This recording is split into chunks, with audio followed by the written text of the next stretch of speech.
right, everybody, before I get going here, let me read this off to you. And the fighters were all asking this question too, so here it is. Harley-Davidson will award one of the fight bonus winners a brand new Harley-Davidson lowrider motorcycle for UFC 172. Based on who gets the most votes via social media, fans will vote on UFC Facebook page. Voting will begin right after I announce the bonus winners, and and will continue all day Sunday, April 27th. The UFC will send out a Facebook post and UFC tweet when voting is live. The winner will be announced via social media Monday, April 28th. Harley will also select 25 random winners to receive Harley-Davidson swag bags. Okay. You guys all when we had the meeting on Sunday, they all kept asking me how the Harley-Davidson thing worked, and now they know. The attendance tonight was 13,485. This is the biggest sporting event ever held in this arena. This thing was built in 1960, I think. It was the second biggest gate in the history of the arena. The Rolling Stones beat us. The gate was $2.3 million. Fight of the night was Gomi versus Valley Flag. Performance bonus winners are Benavidez and Beal. So congratulations, they all won $50,000. Chris Beal for the flying knee. Didn't suck, right? But this card was amazing. These guys delivered. I said this card was stacked with great fights, and these guys came out and delivered like they always do. So whoever didn't win the bonus, I'll be writing other checks for this card. Believe me. Awesome night. Who has the first question? Start with Anthony Johnson. Obviously, congratulations on your win. First of all, just talk about how it felt to be in there. I mean, being back after so long away, were there any nerves? Was it different, or did it? How did you feel? I mean, it felt great. I'm blessed to be back. I felt like I was right at home. Coming into the fight, did you know that your wrestling would be so effective against his? I mean, we all thought that it was going to be if you could stay on your feet, you could win, but Phil was going to, maybe be able to get you down and see what happened. Did you know that you were going to be that good and to be able to stay up? I've always believed in my wrestling.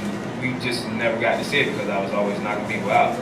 But I knew my wrestling was pretty good. Everybody just underestimated it. And lastly for you, obviously, what's the next step for you? I mean, you beat a contender so high up in the division. What do you see as the plan for yourself? I'm just taking one fight at a time. I'm not calling anybody out. I'm just doing what I'm supposed to do and just, fight and having exciting fights. And sooner or later, I get that phone call as long as I keep winning. And just briefly, if I could, for Luke, obviously we saw you on press row. You broke your toe. When did that happen? Did it happen early on? Did it happen while you were in the submission? What happened? It was the initial takedown. I sprawled back. My toe got caught in the cage, and then just something broke. Felt it kind of right away, but got to finish the job. So all good. Whatever. Broken toe, it's minor. And I know ultimately you're trying to get to the title. Why are you willing to take a step back from Michael Bisping if that's the fight that's out there? Looking at the division right now, there's not much, ahead of me that's active. I mean, Anderson's out. Vitor's, who knows when he's coming back. So I want that fight, like I said. Jacare at the end of the year for sure. Yeah, at the end of the year. That'd be awesome time. Jacare's the guy that's ahead of me. I beat Jacare already. I mean, Bisping's the guy that just opened his mouth. He's still running it. I don't think Tim Kennedy, closed it yet. So I'd love to shut him up for good. No, Anderson Silva will be back at the end of the year. Yeah. Huh? Vitor's got to clear up his Las Vegas issues. When he gets his Nevada situation figured out, and I have no idea what he's doing or what's going on. I got a text from him this morning that said, "Is this still your number?" And I said, "Yes, it is," and I haven't heard back from him since. So I don't know what he's doing.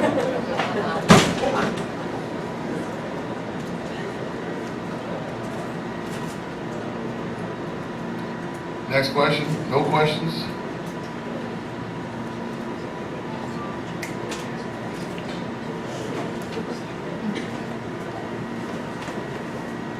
Hey David, this is probably for you and Jim Miller. Jim Miller called out Cowboy Cerrone, and Cowboy's been wanting to have a fight at least 4 times this year. Can you see a possibility of Miller and Cowboy fighting? Yeah, I don't know. The thing is with Cowboy, I tweeted the other day, Cowboy Cerrone shows up here and found out that Ellenberger didn't have an opponent and wanted to fight him. I respect that. And I respect the fact that Ellenberger wanted to fight him too. But, even though he won that fight very impressively on Saturday, he got hurt in that fight. He was rocked in that fight, and he needs to take some time off. I mean, that kid, who knows what the hell he's doing when he's not fighting. He's doing all kinds of other crazy shit, riding bulls and God knows what. So, he's not going to be fighting for a little while. He needs to take some time off. He's one of those guys that needs to be, saved from himself. Dan, in the main event, John Jones didn't get the finish, but it was a pretty spectacular performance. What is your assessment? How did John Jones do in your eyes? I agree. I think it was the best performance of his career. Obviously Las Vegas didn't give Glover Teixeira the respect that he deserved as a 6-1 dog. Jones, I think that if he didn't prove it in the Gustafsson fight, he definitely proved it in this fight. Jones has a chin. He evolves every time he fights. He comes out and puts on a clinic and does new things. But I also thought leading up to this fight, Jones was different also. He just seems to be, he was the youngest light heavyweight champion ever, but he's becoming a man right in front of everybody. He's growing up in and outside of the octagon, and I thought he never looked better than he did tonight. I'm told that Ryan commentary said better resumes or longer resumes, but that he believes Jones has beaten better guys by a bigger margin. Do you agree with that assessment? There's no doubt about it. I mean, the light heavyweight division has always been the nastiest division in the sport, and I say it all the time. He went through murderer's row to get that title and to defend that title, and he did again tonight. Glover Teixeira hits hard. That guy hits really hard, and John took his shots. John fought a fight tonight that I didn't think he'd fight. I honestly thought that Glover Teixeira's game plan would have been to close the distance, get inside, bang him to the body, rough him up, hit him with big punches whenever he could, and Jones would try to take him down, get that top position, and drop those elbows that he's so good. Not only did he not do that, he stood in the pocket and traded with him. He dropped big elbows on him. He put on an unbelievable performance tonight. And John José with the Baltimore Sun back here. I guess your thoughts on Baltimore as a fight town. What's impressed you? What would you like to see with the city moving forward? Well, this place was awesome. Not only was the gate, did they make us the biggest sporting event ever in an arena that's been here since 1960. Everybody was in their seats for the first prelim. They were treated the first prelim like it was the main event. Real fight fans here, and definitely real UFC fans. It was awesome. I had a blast here.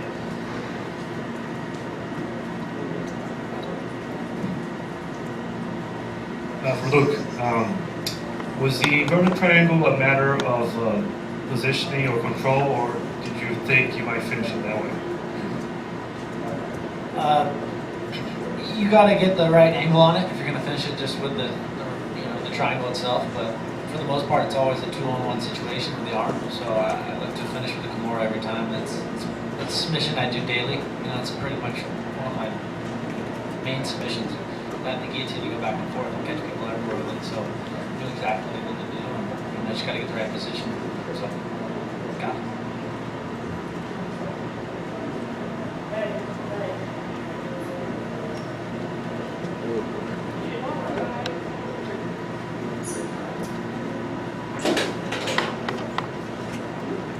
Tony Hayes, Baltimore Post-Examiner. Following up, do you see yourself, see UFC returning here to Baltimore? Next weekend. For Max, if I could please, you talked about an illness that you were battling. Can you kind of elaborate on what was wrong with you and how it affected you? I was coming off the plane. I don't know. I just was sick, stuck in bed the whole week. Tried to work out that Tuesday, couldn't. Was having headaches, and I got approved for some medicine on Thursday, so felt a little bit better. Sick during the cut. Sick during Friday during the weigh-in, so I stayed congested, and I just got persevered to that thing, And obviously, coming into this fight, there was a lot of hype around your opponent. Did you see that? Did you feel like people aren't giving you your deserve for what you've accomplished already in your career? I think he deserves it. Coming from a top guy, top team, you know, Alpha Male, you know, Joe B, Rod Fabian, Bang, you know, they've been doing great stuff over there. So I trained like he was a top guy, you know, and I'm just happy I got to finish. José, if you could just talk briefly about your fight. Obviously, it was tough going early on for you. It looked like you weren't exactly comfortable to start with. Yeah, I loved it. I mean, you can't be comfortable with that wild man, Tim Elliott, running after you. Thankfully, he shaved the beard, or it would have been real scary. But yeah, it was awesome, man. I love that he came in, he brought the fight. I haven't been able to show my grappling as much in the UFC. That was my first submission win. Where I feel early on in my career, I was really known for some submissions. So it's nice to get in there and lock up the choke. I deemed the Joe Constrictor right there on the spot. Been waiting for that one. So it was fun, man, to have Elliott bring the fight. I really wanted to show some grappling, and it wasn't hard since he just kept taking me down. And I just, you know, just stayed calm in there. I knew I get taken down from everyone in my camp all day. I go with the wrestlers, so I have no choice but to be on the ground all the time and work like that. So I knew it was just a matter of time before I got up. And once I got up and got in that position, I heard my corner, Justin Buckle, say, "This is your position." And I knew exactly what he was talking about. And I just remember being there a million times in practice, stay patient, and I was going to get my submission. And worked out. Just real briefly, you mentioned the beard. Was that something that you asked? Did you? I mean, sometimes people talk to the commission and ask people to trim beards. Oh, no way. I prefer the beard. It looks cool. And I'm jealous of it because I can't grow facial hair. This was my response to Tim Elliott's beard, were these whiskers. So I preferred the beard, but he surprised me and shaved it at Wayne. So, you know. And just lastly for you, I mean, what's your plan? You know, we talked about before this was a fight where you weren't dealing with the #1 contender fighter, is a title next and all that. So what's your plan for this year? You know, just keep winning, keep getting better every practice, every day. You know, making the most of my training, and you know, obviously every fight, just have a good time. You know, a lot of people say, how do you find the motivation? You know, you lost for this and that, but it's like I just love what I do. You know, there's nowhere I'd rather be than in there, in the gym, in the cage. So that's easy motivation for me. Basically, just going out there and loving what I do, and then just keep taking one fight at a time. You know, I've seen Uriah, you know, who's the leader of our team. He's been counted out more times than anybody. He comes back and gets his title. So he's kind of set the blueprint. Just keep beating everyone until they have no choice but to put me back. So that's all you can do. You know, just take one fight at a time. This is for Anthony. This is Kevin Richardson with the Baltimore Sun. Anthony, did you feel really slighted by Phil Davis in the way he basically talked about John the whole time and really overlooked you throughout the promotion coming up to the fight? It didn't bother me at all. I didn't feel any pressure. He was the one that had to perform and, you know, do what he needed to do to win. I was just out there having fun, so, I mean, it is what it is. When you heard him and bust his eye, did you see the wind come out of him at that time? Yeah, I saw a little light, you know, float away, but he's tough. You know, he was ranked #4 in the world. I have nothing but respect for him, but I knew I also had to take my respect, you know what I mean? Make him respect me, so that's why I was, you know, swinging for the fences and, you know, trying to hurt him. I wasn't trying to go out there and play patty cake or, you know, have him on top of me all sweaty, that's for sure. Jada, what are you thinking about Rumble and DC and Hendo? Is DC Hendo going to go to a title fight? Or could Anthony Johnson potentially be facing those guys? You know, Gustafsson gets the next fight against Jones, so we gotta see how that plays out. I don't know physically how Jones is right now. You know, I don't know. You know, he just went 5 hard rounds with a guy who hits hard. He looked good. He looked great. You know, but we'll see what happens. We'll see how he feels. Then Cormier and Henderson will fight, and then we'll see how they turn out, and then we'll go from there. But that's not a guaranteed winner that will get a title shot. Yeah, I mean, but who knows how long the wait would be or what would happen. And, you know, if Cormier wins, Cormier wants to fight as much as he can. That guy wants to keep fighting. And this is just anecdotal evidence, but online after Jim Miller's win, a lot of folks are asking for Jim Miller, Khabib Nurmagomedov. Right. Does that interest you at all? Yeah, anything's possible. Like I said, we got to get back home and figure it out. Jim, does that interest you at all? I love that fight. I know how to strike. I know how to grapple, and I sure know how to wrestle too. So I love that one. He loves every fight. He'll fight anybody. Question for Luke. You brought up Vitor in the post-fight press conference. is that something that sort of burns at you, or that you want to get a rematch with him? Or is it something like, a lot of people think of it as sort of tainted to some degree, and that it doesn't necessarily something that you need to prove in a rematch? It's a loss, and I want to redeem myself, and I want to earn my title shot. And beating Vitor, I think, is the best way to do it, most honorable way. So, obviously, it doesn't sit well with me. Going down there and getting caught with a crazy thing. It was just, I think he caught me at the right time in my career, in my life, and the transition point. He came out with something he's never done before. I feel a lot more comfortable now, and I don't think it really told the whole tale of me and him. So I'd love to make a different ending to that story, and I know I can beat the guy. I want to beat him. I agree, I respect that too. Not many people are calling Vitor out. And he lost to Vitor. He looked good against Boschman. Finished that fight, didn't even mess up his hair. It would be nice to have him in Las Vegas too, I'm not gonna lie. Again, I just want to know your thoughts on the girls' fight tonight. My thoughts on The girls' fight. the girls' fight? Not the typical barn burner that the women's fights usually are. But beating Jessamine was a good win for her. Any updates on Glover's injury? Yeah, Glover won't be here. He's going straight to the hospital. He's got getting checked for shoulder, ribs, and obviously he's got some pretty nasty cuts. That first move that John did in the fight, like Franz Botha, when Tyson did that to Francois Botha, it popped his shoulder out of the socket in that first round. So. And John, probably a little too much information, but he's dehydrated and having trouble peeing for the drug testing, so get him here as fast as we can. He's en route.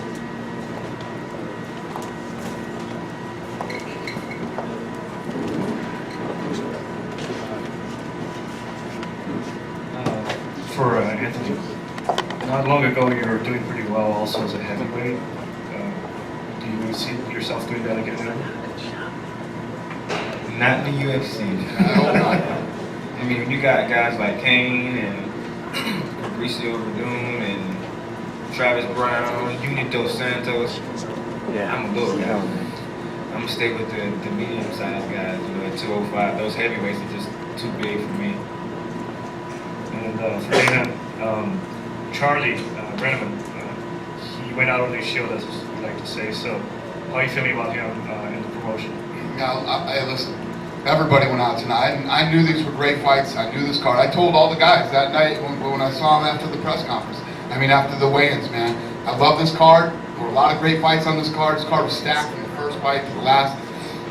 And everybody delivered tonight. It was a great fight. And nobody's going anywhere after tonight.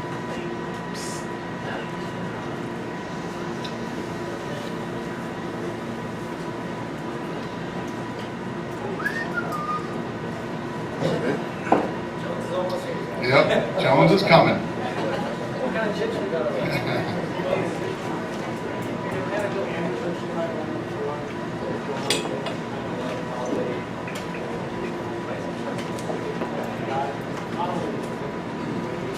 Yeah, well, anytime you take not only Anderson, you look at the run that Barao is on right now. When you look at these type of runs that these guys go on, it is so hard to go undefeated. So hard to go undefeated for that long. And you realize, I think, for Jones to beat Anderson Silva's record, they'll have to win 7 more fights. So that's over 2 years. I mean, that's really incredible, especially in the light heavyweight division. And it's easy to look at a division like Anderson's or Barao's and say, yeah, but they don't really have a tough division. It doesn't look like they have a tough division because they're annihilating people. They're winning. They keep winning, and it makes it look like a weak division. When Anderson went through the 85-pound division, it wasn't considered weak. And there were a lot of times in a lot of fights that many people believed were bad stylistic matchups for him and thought he would lose.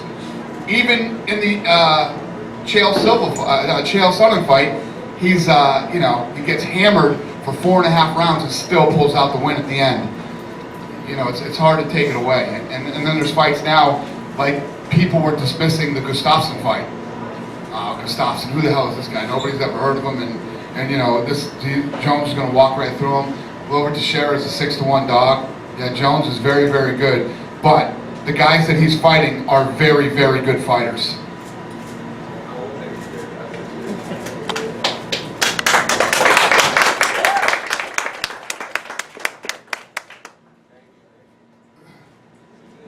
We've been waiting for you. We ran out of questions for everybody else. How y'all doing, everybody? Okay, that's good to hear. That's good to hear.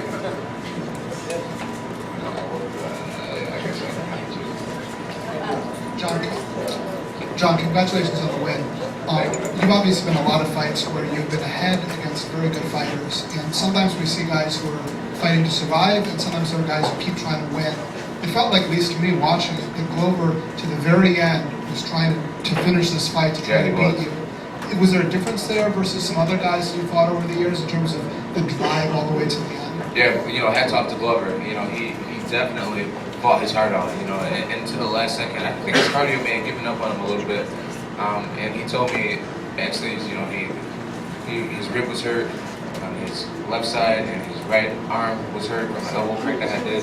So the fact that he kept fighting through all the injuries that he had gotten in that fight, and the blood in his eye, that guy is a straight beast, man. He has the heart of a champion for sure.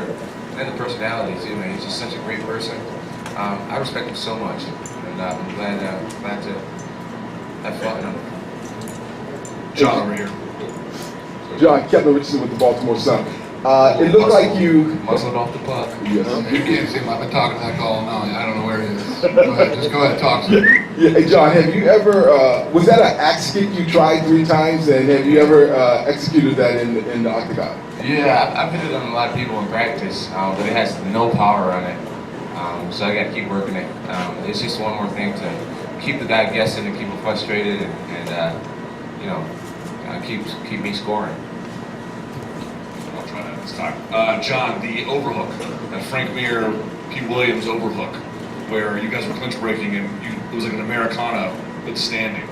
The one that Glover said dislocated his shoulder. Oh yeah. When did you figure out you could do that? How did that come about? You know, that's a move that I've been doing since a little boy in wrestling. You know, it was things that you can never do in your wrestling partners, and it's dirty in wrestling. But it's always there. You know, when someone has an underhook on you and you have an overhook, and you can just crank their arm. You know, I knew it was there. It was nothing studied or anything. I just felt it in the fight, and I always wanted to do it during those wrestling matches, and finally got to hit it on somebody. And I felt this elbow pop 2 times, right, you know, consecutive pop, pop, and I was just like, oh, nice. So yeah, glad I did that on him.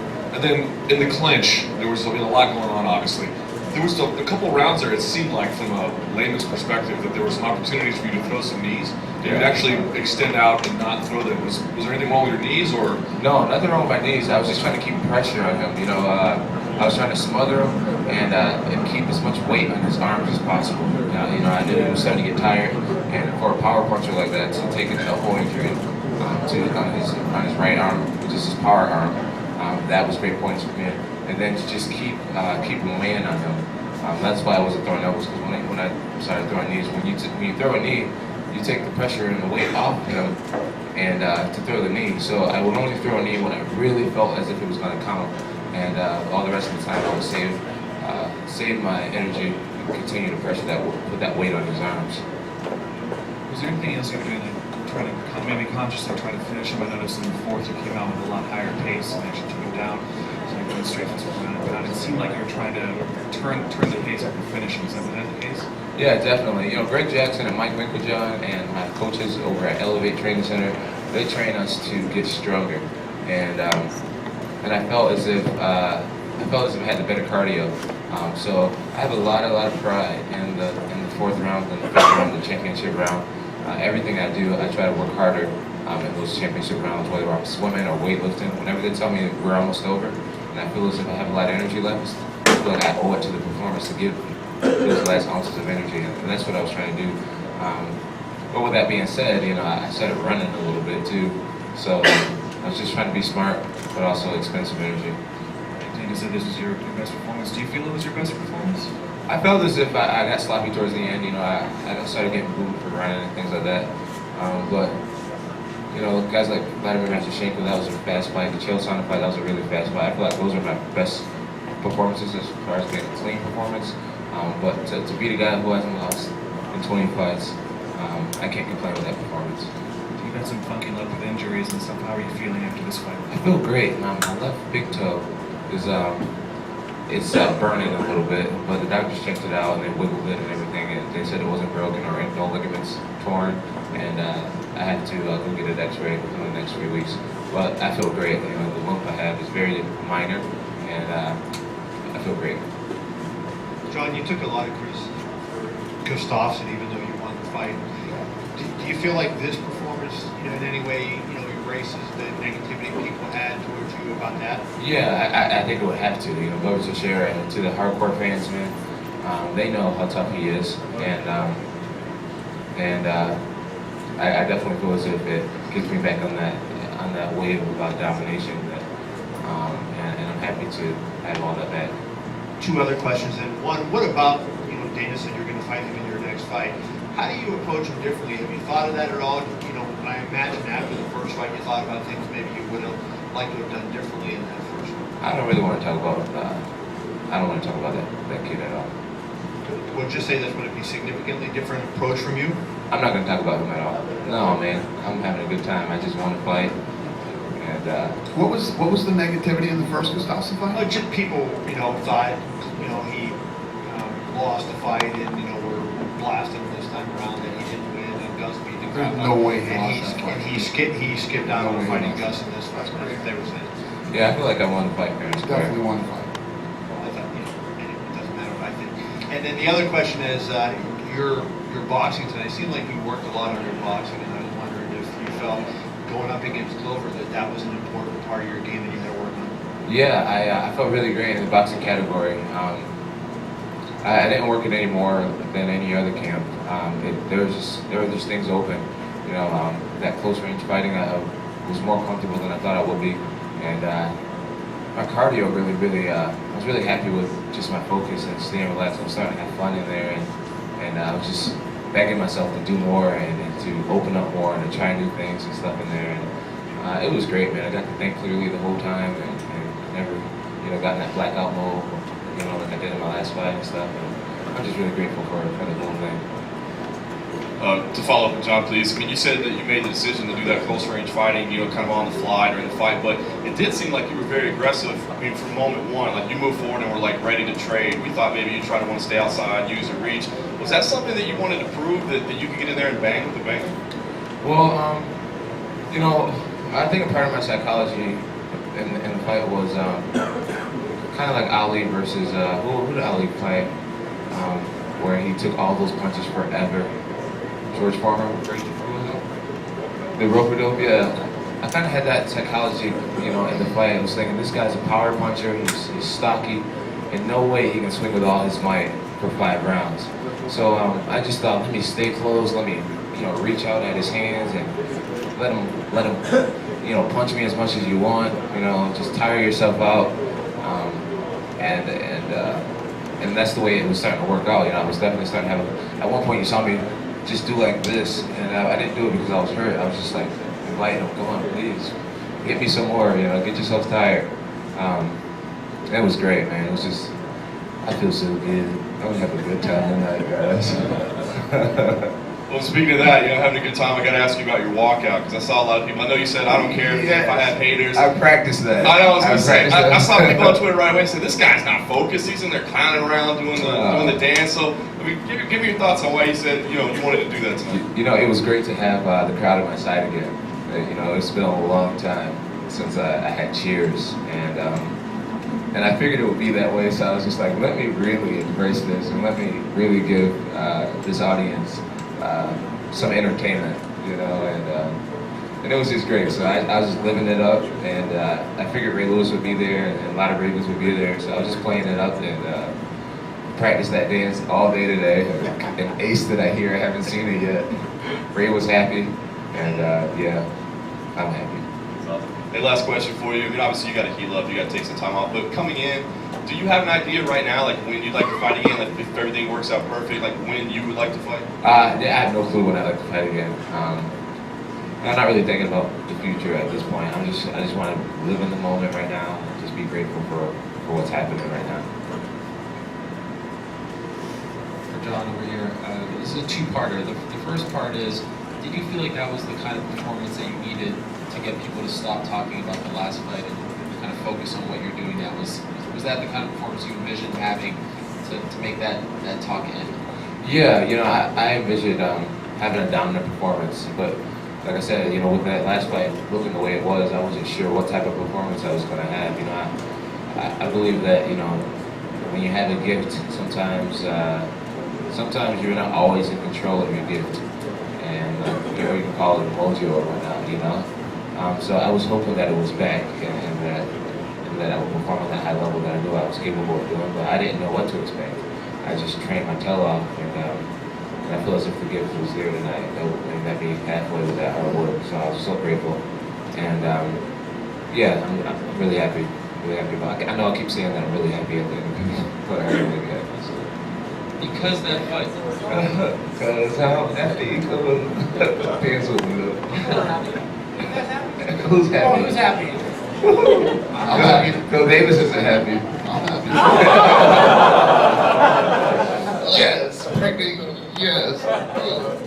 Goodness. I told him to focus. I said, keep talking trash, Phil. Did it in. I heard you had some good uppercuts. Uppercuts? You're hitting on uppercuts? Nice, man. Congratulations. Yeah. Yeah, Phil was talking all that greasiness, and I'll be somewhere popping. Did you watch? John, did you watch that fight? Did you have your eye on it at all? No, the fights were going so fast, I had to get warmed up and really get my mindset in the right place. So I actually turned the volume off during that fight, and I was like, okay guys, let's refocus. And got a good warm up. Just two other quick ones for you. Do you feel as though it's a little annoying that this performance puts the Gustafsson fight to bed, and now there he is next for you? I'm not going to talk about what's going on next right now. All right, just if you can comment just on a new blood in the division. I know you said you didn't, see his fight, but Anthony looked incredible. By far his best performance ever. Do you think this could be a guy that might be in your path sooner rather than later? Yeah, honestly, I respect Anthony Johnson a ton. Always have. And I think he's going to be great for the light heavyweight division, and the top 10 guys. I think it's going to be awesome. One thing I do want to see is more top 10 guys fighting each other. You know what I mean? I feel like a lot of the good guys aren't fighting guys who are that good. And it's aggravating because I'm a MMA fan too, and as a fan, I want to see my weight classes fight each other, like the tough guys fight each other. So, but anyways, yeah, I have no plans to fight him anytime soon. I'm just getting ready to celebrate. For Anthony, how far do you think you are away from being in the discussion of John Jones? A long way. I just got back, and you already asked me about fighting John Jones. I have a ton of respect for him. He's the champ, but also know I got to put in the work and the effort to get to his level, to be a real contender. And just because I had this win tonight doesn't make me, in my opinion, a contender. So I'm just taking it one fight at a time. Now you sound like Phil. You just happy being the top guy, but you gotta want to be the best.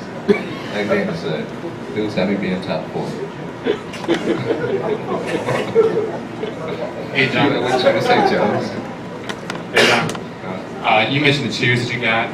What else about the city and the reception that you got here at Dr. Rock? Wait, what's your question exactly? You mentioned the cheers. What else about the city and your reception here kind of caught your eye? You keep fading away at the end. What about the city and your reception here in Baltimore caught your eye? Man, it was just great. It was great. Today before the fight, I got to listen to some singers sing, and the energy was just so great. I was taking it all in. I put the video on Instagram. I went to the aquarium. That was really cool.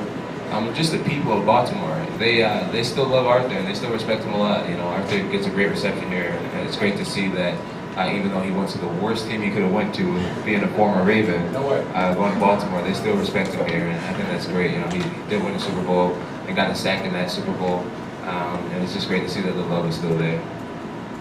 And it obviously trickled into my world too, because you know, I got a lot of respect and a lot of cheers, which made me feel amazing. I really do appreciate it. I mean, the boos I've learned to live with, but the cheers is like, it's so rewarding to get some love and respect for once.